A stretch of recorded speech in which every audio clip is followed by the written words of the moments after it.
नमस्कार दोस्तों, मैं हूं सुधीर कुमार, माँ डेयरी फार्म्स, बाराबंकी, उत्तर प्रदेश से। दोस्तों, जैसा मैंने पिछले वीडियो में भी जिक्र किया था, आजकल हम लोगों का साइलेज बन रहा है, तो मैं कोशिश कर रहा हूं कि साइलेज के आसपास ही रहूं, जिससे कि आपको कुछ अगर हल्का फुल्का एक्टिविटी दिखती रहे पीछे, तो आपको वो भी थोड़ा सा एक इंटरेस्ट हो अगर आपको कि वो क्या हो रहा है पीछे साइलेज में, तो दिखता रहेगा। खैर, हम लोग जो ध्यान लगाएंगे मेन दोस्तों, जो हम लोग बात कर रहे हैं उसी पर। तो आज हम लोगों का टॉपिक है दोस्तों, जू, चीचड़, किलनी जो हमारी पड़ रही हैं, जो टिक्स हैं, जो एक्टो पैरासाइट हैं, जो हमारे गायों के ऊपर जो पैरासाइट लगते हैं, जू, चीचड़, किलनी जो भी कहते हो हम लोग दोस्तों। तो एक तो देखें क्या है कि अगर हमारे फार्म पे बहुत ज़्यादा जू, चीचड़ होंगे या थोड़े भी होंगे, तो उसमें क्या होता है कि इन्हीं पैरासाइट से आपका प्रोटोजोल फीवर वगैरह भी फैलता है दोस्तों।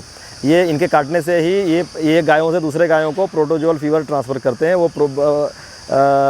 तो इसलिए भी इनका हम लोगों को बचाव करना चाहिए। अच्छा दोस्त, कि हम लोग अपने फार्म पे लगभग 6 साल 2016 से हम लोग कर रहे हैं। शुरू का एक 6-8 महीने के लिए छोड़ दीजिए, उसके बाद से दोस्तों लगभग 5 साल में मान के चलिए कि एक भी, मतलब ये नहीं कि मेरे पास कम है, नहीं है, कभी होते हैं ख़त्म हो जाते हैं दोस्तों, एक बार भी अगर ये अविश्वसनीय लगता हो तो फिर और बड़ी बात है। अगर ये विश्वास लगता हो कि भाई हाँ हो जाता है, ऐसा हो सकता है, मुझे बहुत ज़्यादा आइडिया नहीं है दोस्तों, देखिए कि हो सकता है और लोगों के पास ना रहती हो, कभी ना आती हो, लेकिन मैं आपको पूरे विश्वास से बता रहा हूँ दोस्तों कि पिछले 5 सालों में एक भी, मतलब कम होना, नहीं होते रहना, फिर चले जाना, ऐसा नहीं, सिंगल एक भी किलनी कभी भी मेरे फार्म पे कोई भी खोई नहीं सकता कि ये किलनी किसी गाय को गर्दन में चिपकी हुई है, पूंछ में चिपकी हुई है, अडर में चिपकी हुई है, एक भी नहीं दोस्तों।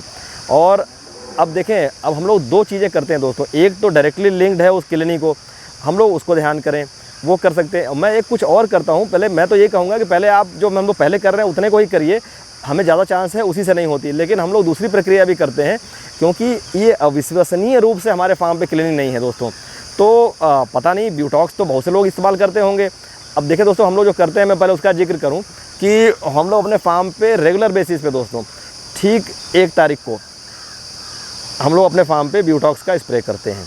और ब्यूटॉक्स का स्प्रे क्या तरीका अपना रखा हुआ है, 1 लीटर पानी में 2 ml ब्यूटॉक्स पर लीटर ऑफ वाटर दोस्तों। हमारा इतना बड़ा फार्म है, इस पर हमें लगभग मान के चलिए 100 लीटर पानी लगता है पूरे फार्म पे।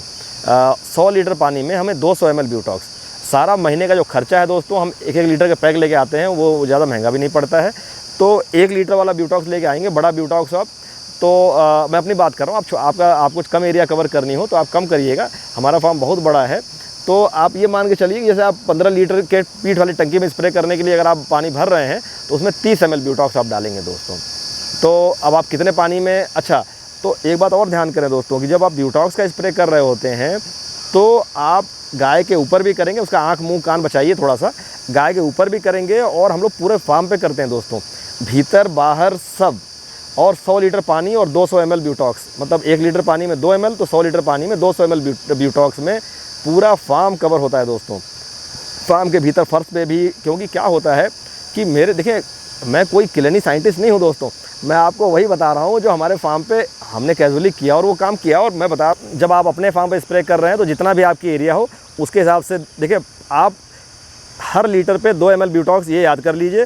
और कितना स्प्रे करना है आपको, हर आपका सेट के बाहर, सूखा गीला, जहाँ भी गाय रहती है उतनी पूरी एरिया में आपको स्प्रे करना है, तभी जड़ से हो जाएगा दोस्तों।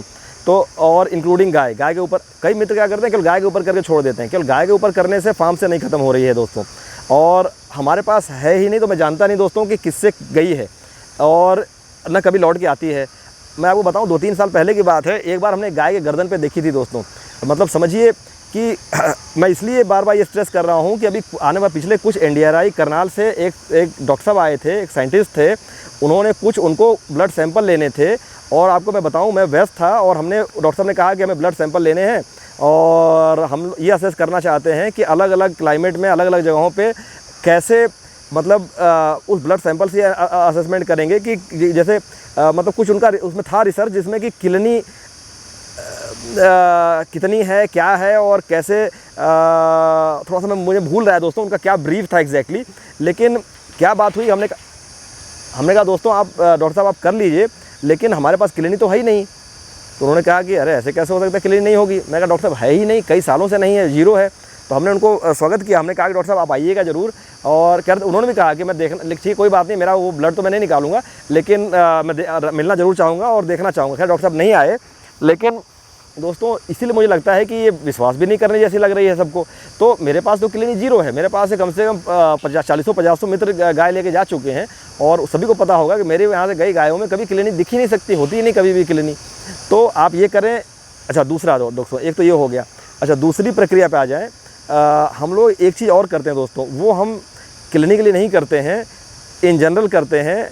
हो सकता है क्लिनिक में उसका भी रोल है, इसलिए मैं जिक्र कर दे रहा हूँ, लेकिन मैं हमेशा कहूँगा कि मैं दोनों कर रहा हूँ, तो मैं सच में नहीं जानता कि मेन क्लिनिक गई कैसे है। तो आप पहले ब्यूटॉक्स कर लें, जो हम लोग क्लिनिक के लिए खास करके कर रहे हैं, क्लिनिक जू चीचड़ के लिए कर रहे हैं।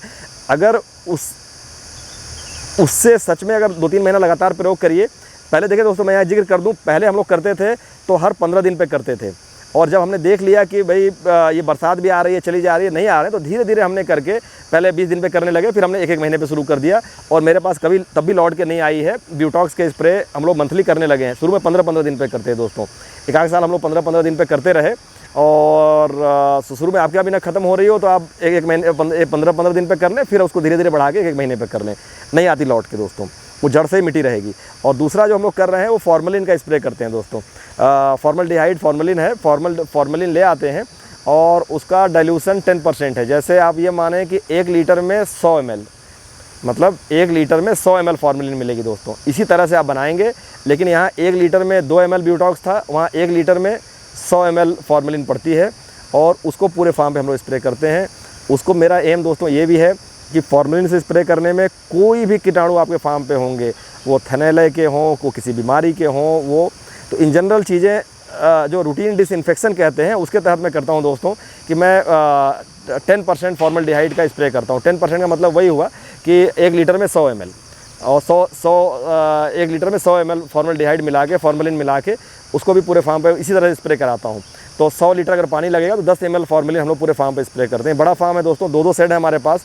दोनों शेडों में, ये बड़ा शेड मेरा, और इसके बाद जो दूसरा शेड है जिसमें देसी गायें और हमारी गिर गायें और भैंसें वगैरह रहती हैं, दोनों शेडों में 100 लीटर पानी में पूरा स्प्रे होता है। तो आपको देखना होगा कि 10-15 लीटर पानी कितना आप ले रहे हैं, उसमें आराम से स्प्रे करें, और करके 2-4 महीना अनुभव करें, फिर मुझे बताएं कि आपके फार्म पे भी क्लिनिक ज़ीरो हुई। और बिल्कुल होगी दोस्तों, मैं कुछ दूसरा करता ही नहीं, और विश्वास रखें कि यहाँ हुई तो वहाँ भी होगी। और लेकिन यही थोड़ा सा उसको बढ़िया से करें दोस्तों, और रूटीन में करें, छोड़ें नहीं। हमारे यहाँ चीज़ें बहुत मेटिकुलस हैं। देखें क्या होता है कि जैसे अपने कई मित्र होते हैं, बहुत फीड के बारे में पूछेंगे, सब पूछेंगे, किया कुछ नहीं जाएगा, एक बार किया जाएगा फिर छोड़ दिया जाएगा। मैं छोड़ता कुछ नहीं हूँ दोस्तों, मैं इस मामले में बहुत जुझारू टाइप का हूँ, जो पकड़ लेता हूँ वो होता ही होता है हमारे यहाँ। अगर फॉर्मेलिन होने लगा तो होने लगा, अगर ब्यूटॉक्स होने लगा तो होने लगा दोस्तों। तो वो जैसे मदद करता हो सकता है वो हमारे थनैला रोकने में भी मदद करता हो, ओवरऑल फॉर्मेलिन जो है। तो ऐसे ही ये चीज़ें धीरे धीरे आगे बढ़ती हैं दोस्तों। तो आशा करता हूँ कि आपका ये वीडियो आपके जू चीचड़ क्लिनिक से आपको मुक्ति करे दोस्तों। और फिर मिलते हैं दोस्तों अगले वीडियो में। और अगर ये वीडियो अच्छा लग रहा है तो लाइक शेयर करते चलें, और अगर नए आए हो चैनल पे तो इसे सब्सक्राइब कर लें, बेल आइकन भी दबा लें। मैं ऐसा कोई वीडियो करूँगा आपको इसका नोटिफिकेशन फिर मिल जाएगा अपने आप ही।